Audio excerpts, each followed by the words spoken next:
السلام علیکم، میرا نام ہے انس خان اور آپ دیکھ رہے ہیں اے کے ٹی وی۔ دوستوں، ویسے تو دنیا میں لاکھوں قسم کے مذاہب موجود ہیں، لیکن ان میں سب سے پیارا اور حقیقی دین ہمارا دین اسلام ہے، اور اسی وجہ سے ہر سال لاکھوں لوگ اللہ کی توفیق سے دین اسلام کو قبول کر کے اللہ کے بتائے ہوئے راستے پر چلتے ہیں۔ اور آج کی اس ویڈیو میں آپ کو دنیا میں موجود چند ایسے فیمس لوگوں کے بارے میں بتانے جا رہا ہوں جنہوں نے اپنے مذہب کو چھوڑ کر دین اسلام کو قبول کیا اور حق کے راستے پر آ گئے۔ تو آپ کے قیمتی وقت کا خیال کرتے ہوئے شروع کرتے ہیں۔ ویڈیو کو سٹارٹ کرنے سے پہلے اگر آپ نے ابھی تک اے کے ٹی وی کو سبسکرائب نہیں کیا تو سبسکرائب کر کے بیل آئیکن کو آن کر دیں تاکہ مزید آنے والی ویڈیوز کی انفارمیشن آپ تک سب سے پہلے پہنچے۔ نمبر 5، کریم عبد الجبار۔ دوستوں، کریم 1947 میں امریکہ میں پیدا ہوئے تھے۔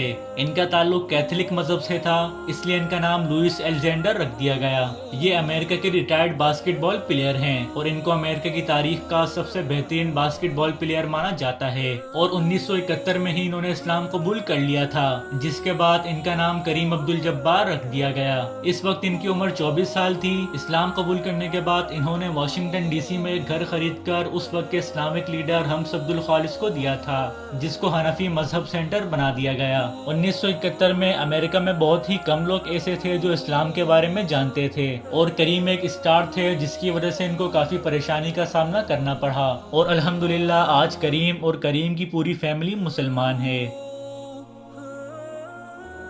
Number 4، Yusuf Yuhanna.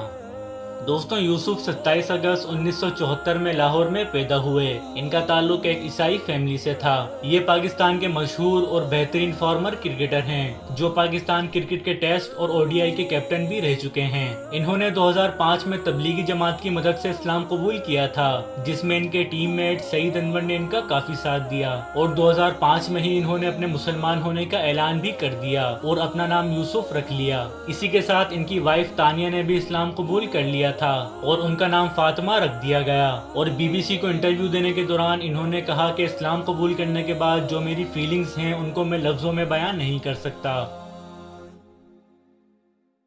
Number 3، a are Rahman.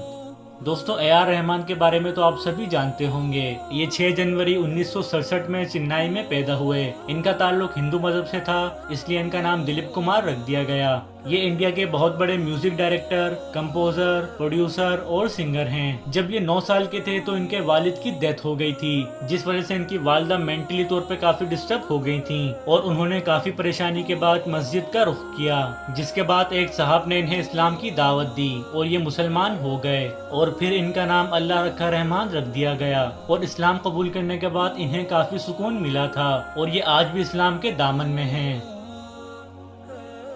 Number 2، mic Tyson.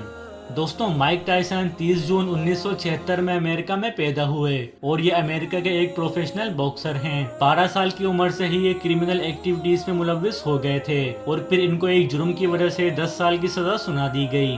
جب یہ جیل میں تھے تو وہاں ان کی ایک نائجیرین مسلمان سے ملاقات ہوئی اور ان کی آپس میں اچھی دوستی ہو گئی، اور انہوں نے بھی 1994 میں اسلام قبول کر لیا، اور پھر 3 سال بعد ان کو جیل سے رہا کر دیا گیا۔ رہائی کے بعد انہوں نے 2010 میں عمرہ بھی کیا تھا، اور یہ آج بھی ایک سچے مسلمان کی طرح زندگی گزار رہے ہیں۔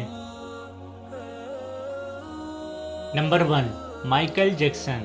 دوستوں، مائیکل جیکسن کو تو آج کا بچہ بھی جانتا ہوگا۔ یہ 29 اگست 1958 میں امریکہ میں پیدا ہوئے۔ ان کا تعلق ایک غیر مسلم فیملی سے تھا۔ مائیکل جیکسن 20s کے سب سے بڑے سانگ رائٹر، سنگر اور ڈانسر تھے، اور آج بھی ان کو کنگ آف پاپ کے نام سے جانا جاتا ہے۔